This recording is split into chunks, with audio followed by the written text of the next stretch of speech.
What's up, guys? Welcome to today's video. Hope you guys are all having a wonderful weekend so far. It's currently Saturday afternoon. It is actually 5 p.m.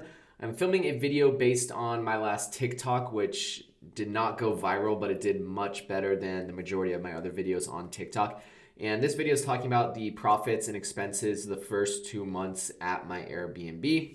For those of you guys that have been following me for a couple months now, this Airbnb, I purchased it in September. I renovated it for about 3 months, and then towards the end of January is when I actually listed it on Airbnb. So I've had two full months now on Airbnb, and I want to talk about some of the problems that I ran into, some of the successes that I've had, just the overall experience on Airbnb, short-term rentals in general, my monthly bills, and obviously what you guys want to know the most, the profits. I listed it basically the very last week of January, and almost immediately I had the entire month of February and March fully booked out. I had a 93% occupancy for February. I had a 97% occupancy rate for March, which basically equaled out to 1 day of the 31 days was not occupied. And going into April right now, I am at an 86% occupancy rate with 4 days available of the 30, I think it is. I'm pretty much fully booked out until July of this year, which is really, really nice to have pretty much over 80% occupancy for the next 3 months. And hopefully that will increase as we get closer to those time periods, because for me personally, when I'm booking a vacation, it's usually 1 or maybe 2 weeks before. I don't really plan ahead, so hopefully I'll get some last minute bookings like I have been. But a lot of problems. You guys know I renovated this house. I put over $100,000 in renovations, and I personally had never lived in the house. I haven't ever spent one night in my own property before. I actually haven't, out of the 5 properties I've owned, I've only spent nights in 2 of the 5. I actually never even spent more than a couple hours in a couple of my rental properties. That's beside the point though. So as you expect, no one's lived there before, it's fully renovated. There has been problems. We had a big problem with the electrical during someone's stay. We had to get that fixed, and I ended up giving them a pretty decent credit because they weren't able to actually cook on the stovetop because something was wrong with the electrical, that section of the electrical in the kitchen. So that was one of the big problems. It was like a $600 issue that I had to repair. I had a lot of inquiries asking me if the pool was heated, so I lost out on a lot of big time, like 1 to 2 week trips because my pool was not heated. So I immediately spent $8,000 to get a heat pump in my pool. Once I installed the heat pump, that caused a lot of issues as well, so I had to just kind of work out the kinks in this property. But now that it's been basically lived in for the last 2 months, a lot of that stuff, a lot of the renovation problems that I've been having are alleviated, and it's kind of like some everyday small stuff, like one of the bed frames broke, so I had to go in there in between vacancies and fix that, some small stuff like that. But for the most part, it's been relatively hands-off besides the actual check-in of the clients, messaging them. We've had issues with my thermostat. That freaking Nest thermostat is a pain in the butt. I'm still trying to deal with that. So I'm in communication quite a bit throughout the week with my guests that are at the actual house themselves, but it's pretty much just like a brief text message telling them where something's at or if they have any questions. So I'm on my phone a lot for Airbnb, but it's not necessarily like it's not a time consuming work. It's more so kind of making sure I have to stay on top of everything, but it's not nearly at the point where I want to delegate those tasks to a management company and take away my profits. I'm not nearly there yet. Hopefully I'll get to that point where I can scale to where it's like, okay, I'm making enough money right now where I can delegate this 20% of my profit to have someone else do all this. But right now, I'm totally fine with it. I only have one Airbnb.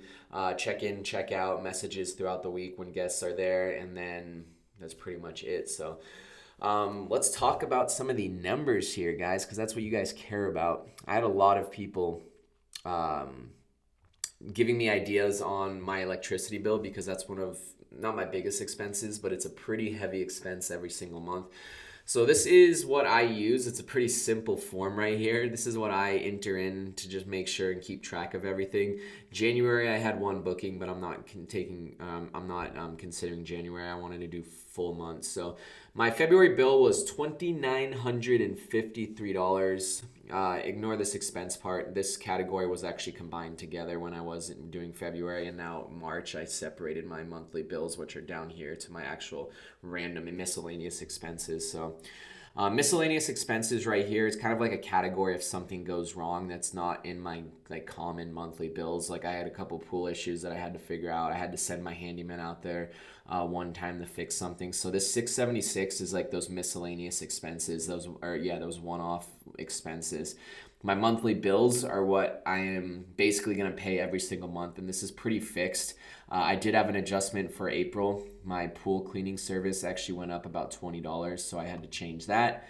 I actually went up like $30, and then these are all my subscriptions as well, which we'll talk about here. But my cleaning fees are one of the biggest expenses besides my actual mortgage itself. I paid a total of $1,610 in cleaning expenses to my cleaning crew for the month of February, and I did almost $2,000 in the month of March. So my electric bill right here, $314 for the month, and I do have solar panels on the property, which is very interesting, but this was the first full month where I actually had a heat pump in my pool, and that is where the majority of my electricity bill is going.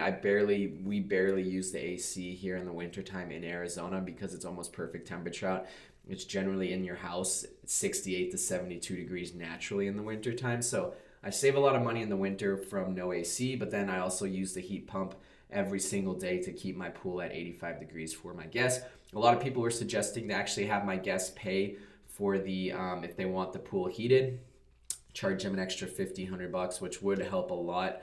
So I may start doing that. I just need to see what my bills are for the next couple months here to see if it's worth it. My total expenses, if you guys add this entire row up right here, is $4,763 for this month, and it was pretty even last month as well at $4,655 for the month of February, which makes my total profit $5,024 for February, $5,218 for March. This is before taxes, excuse me.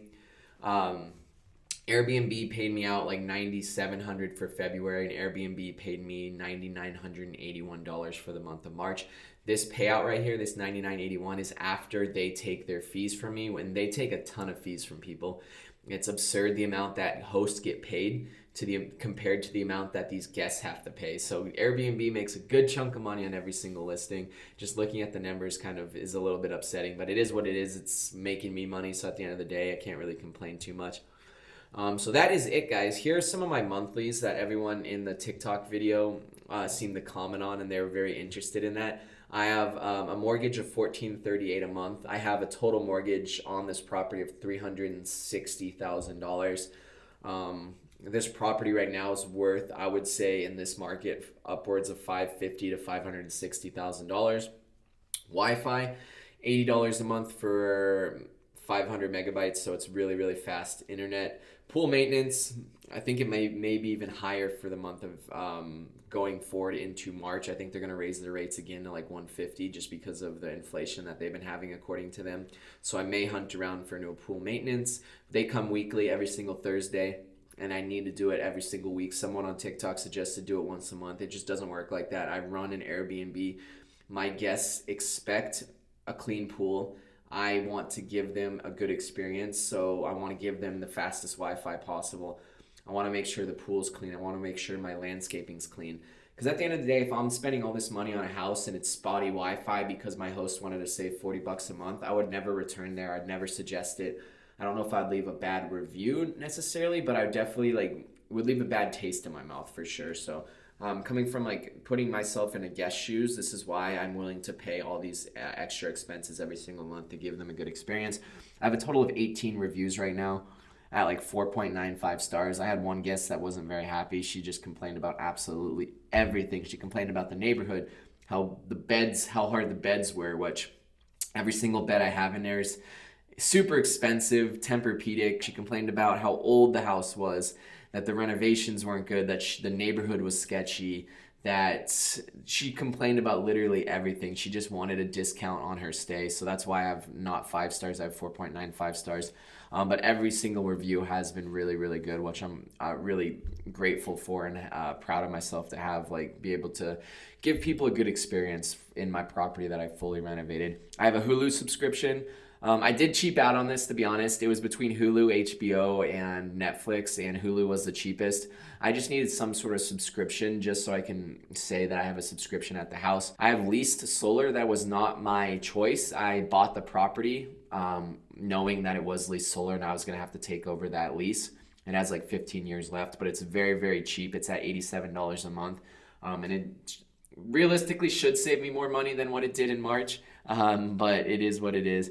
My wine subscription. This is where I got the most resistance from people. They're like, why do you have a $96 wine subscription? At the end of the day, this $96 out of my $5,000 expense is just so minuscule that it doesn't make sense to cancel this out. Basically, what I'm saying is the ROI on having a wine subscription makes sense to me.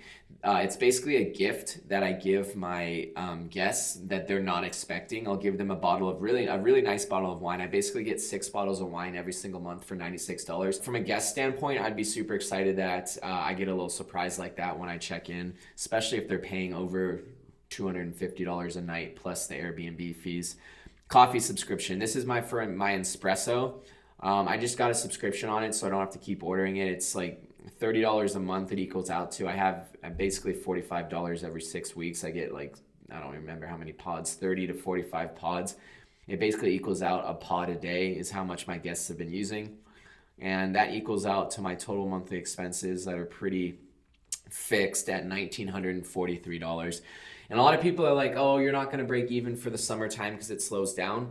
I'm very interested to see what happens. I do believe that I will continue to be profitable throughout the summertime. Yes, I'm not going to be making $5,000 to $7,000 a month like I did in the winter, like I did in February and March. But I do think I can still make $1,000 to $2,000 to $3,000 a month in the summertime. But like I said, I just started Airbnb, so I'm not 100% sure on that. But as we get more vacancies, my cleaning fee will go down. So the less amount of guests I have every single month, my expenses will generally go a little bit lower. I'll have less cleaning fees because I have less tenants in there. I'll have a lower electric bill because I don't have to blast the AC or the pool pump when guests are not there. So small stuff like that will help. So that's pretty much it. It is a longer video than what I thought at 15 minutes, so I'm not going to answer any specific questions, but I hope this was able to help you guys. If you guys want me to make another video on another specific topic on Airbnb, let me know. Thank you guys so much for watching. Be sure to follow me on Instagram and TikTok as well. Everything is in the description down below. And if you guys are looking for an Airbnb, a rental property, an investment property, or if you're just looking to buy or sell in the Arizona area, I am a licensed real estate agent. I love to work with you guys. I'll see you guys soon, and I hope you had a great weekend.